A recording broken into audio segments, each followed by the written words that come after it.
Hey, my name is Sheridan Ruth. I am a yoga therapist, mindset coach, alopecia coach, empowerment coach, embodiment coach, and somatic practitioner, a little bit of everything. And in my path of being a little bit of everything, I've learned a lot about self-trust and inner authority.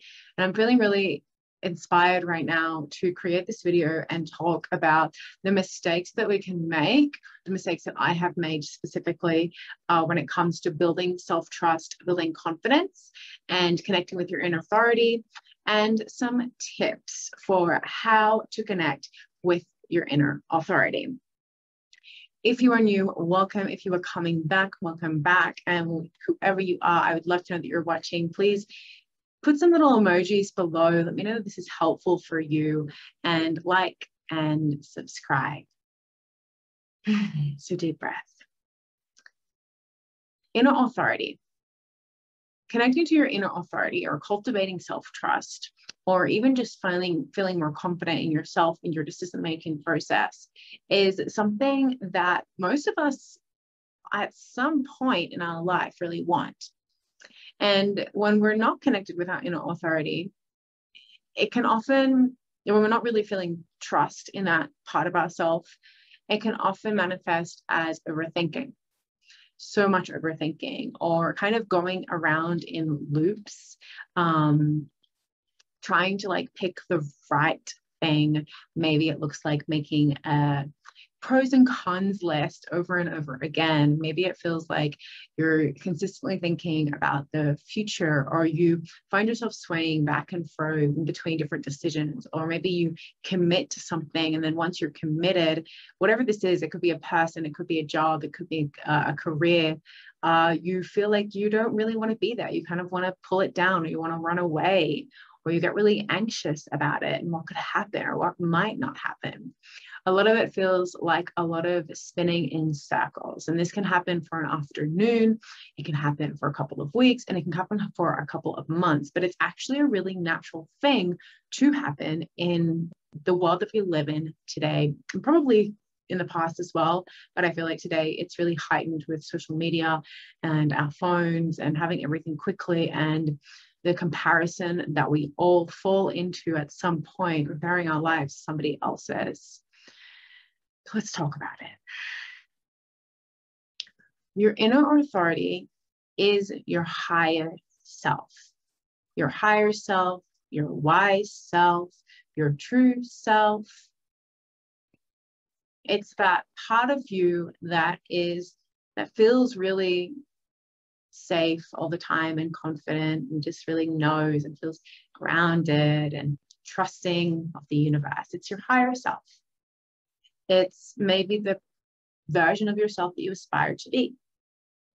But essentially, this part of you is always going to steer you right. There's absolutely no way that you can do things wrong. You can't get life wrong. I just mentioned mistakes. Mistakes are something where basically we do something and it doesn't turn out in a way that we hope for, and it may have a negative outcome. And of course, we don't want to do things that hurt other people or anything like that. But let's just take for a moment, and this is helpful when connecting with your inner authority and cultivating self-trust. Let's just take for a moment to recognize that there is really no such thing as a mistake. You learn something all the time from every single thing that you do. You're always going to learn something. And it's always going to put you on course to get somewhere else. The world, in order for things to happen, in order for all the beautiful things to happen, for you to be born, for me to be born, for me to meet my best friend, for me to meet my partner, for me to be here speaking with you, all of these crazy things in the universe need to come together and line up just perfectly. There's like this divine order, right? So a mistake is just one part of it. It's not bad, it's not wrong. It's the stepping stone, or the thing that had to occur for the more pleasant things to happen. It doesn't mean that we can't try and make our lives a little bit more joyful or a little bit less chaotic. Absolutely. But mistakes don't ever exist. And this is what I believe. some ways that you can begin to connect with your inner authority is, number one, is to calm the nervous system. When your body is in what we could call a fear response or a fight, flight, freeze, fawn response, it's got all of these hormones running around it that are leading to thoughts and that are leading to impulses to do certain actions. Maybe it's fight, maybe it's get into action, maybe it's procrastinate. But essentially, a lot of that running around in your mind that I described earlier, that you may have felt at some point in your life, is coming from an activated nervous system. So the first thing we want to do is calm the nervous system. So that can be doing things like any type of movement. I'm a massive fan of any type of like embodiment movement, somatic experiencing, like yoga therapy, meditation that really involves the body. That's about getting inside of the body, noticing the body. You can do things such as cleaning, like repetitive movements. Repetitive movements calm the nervous system. Cleaning, deep breathing, coloring. I used to play with Play-Doh a lot when I was really anxious for a very long time. I would have little pots of Play-Doh and I would just play with that. A twing, I have a client, she does her nails when that happens, and that's that repetitive motion. All of these things are really, really helpful. You can find other resources for that, I think, in some other videos that I have. So that's the first thing. We want to calm the nervous system. We want to get grounded. The second thing is we want to actually, this is my cat, okay? We want to actually create some space. So this means that we want to create literal space inside to work through the fears or the parts of yourself that actually don't want to connect with your higher self or with your authority, or don't want to trust yourself. Like the part that doesn't want it, the part that, I don't know, maybe it's still coming back from an experience a couple of years ago where you trusted yourself to make a decision and then afterwards you experience some type of heartache or difficulty. Or maybe you have seen people in your life who have trusted themselves to make decisions and then they have experienced some type of difficulty. Or maybe you were told at some point in your life that you were really bad at making decisions, so it was better for somebody else to make decisions for you. Or maybe you're concerned that there's a part of you that if it does the wrong thing, there's something bad is going to happen. So there's always going to be a little part of us that is a little bit resistant or a lot resistant, depending on where you are. So we want to learn to work with that resistance. And you can actually see all the tips that I share in my video on working with resistance are really, really helpful for that. That's number 2. Number 3 is to learn to actually differentiate your thoughts. We have something like 77,000 thoughts in a day. Most of those thoughts we have are pretty repetitive. We probably have had them yesterday and we'll probably have them again tomorrow. But our thoughts are merely sentences that we can place in our head or are kind of placed in our head. Like I could have a thought right now to say, why is my cat doing that? And I could make that thought in my head. And then I can also have I could have an intrusive thought, which is kind of like, it feels like somebody put a thought in my head and all of a sudden I'm thinking this really random, weird, irrational maybe thing. But they're still thoughts. They're like matter.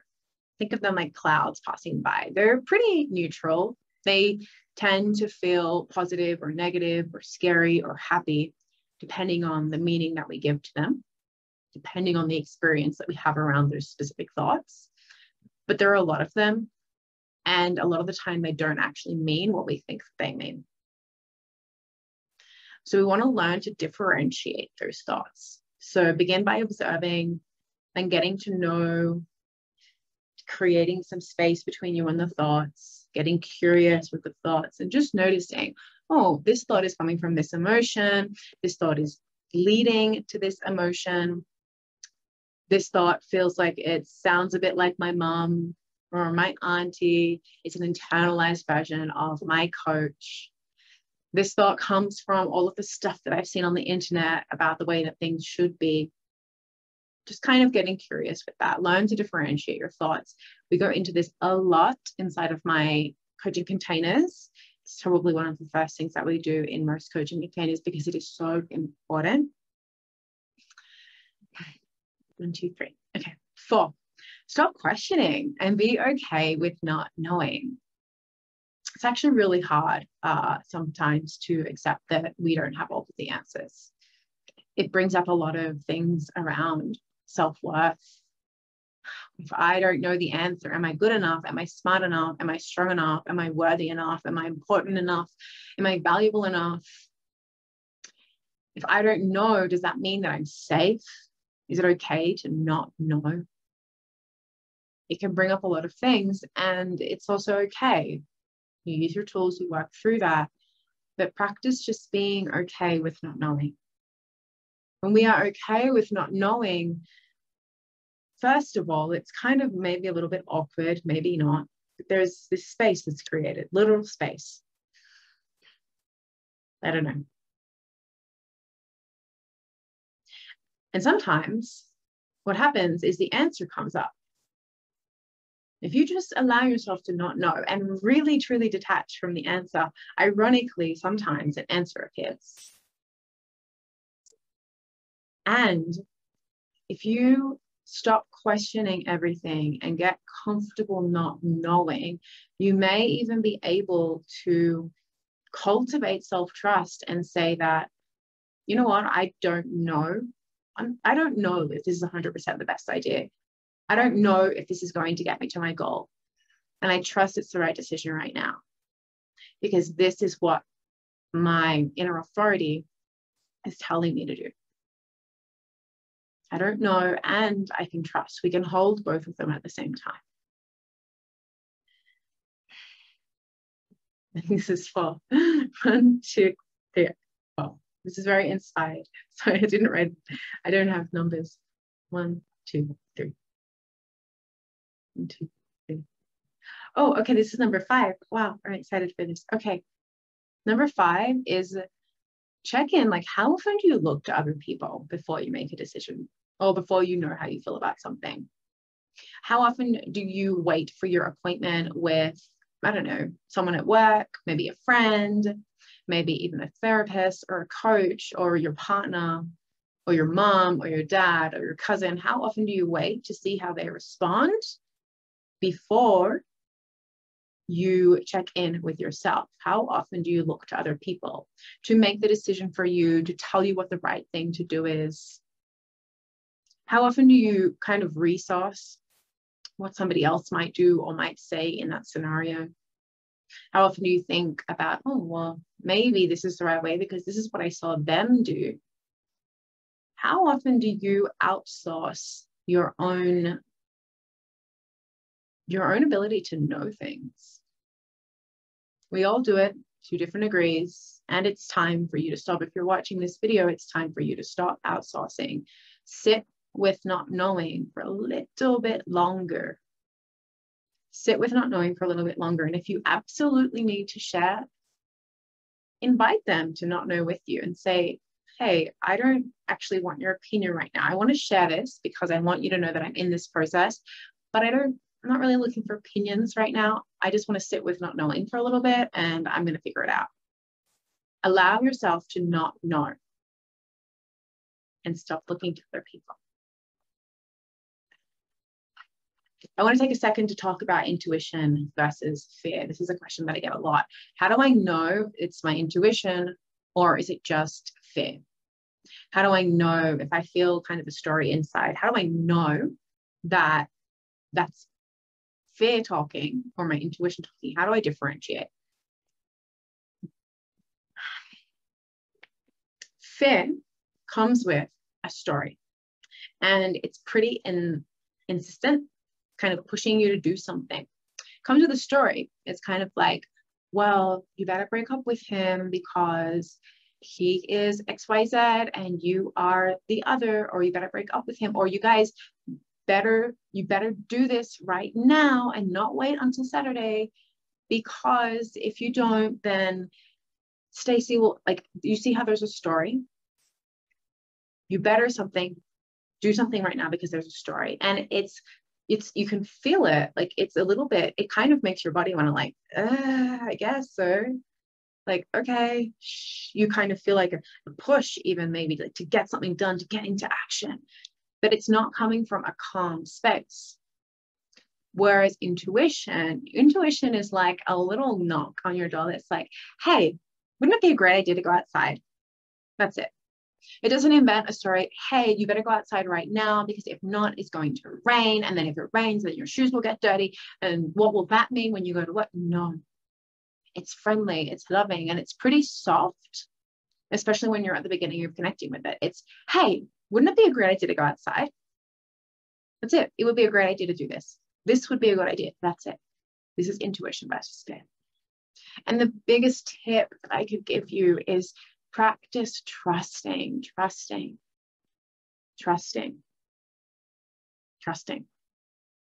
And the part of you is like, oh, like, how do I trust? Or I don't want to trust, or it's hard to trust.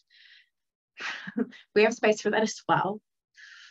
If you've had any resistance to anything I've said, or there is something that you would like to explore further, I would love to work with you. I'm currently enrolling a couple of different things. One of them includes my long-term coaching.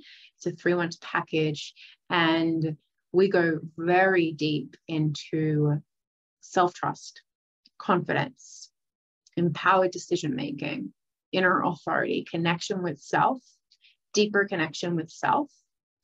It's the type of thing that I share a lot with you.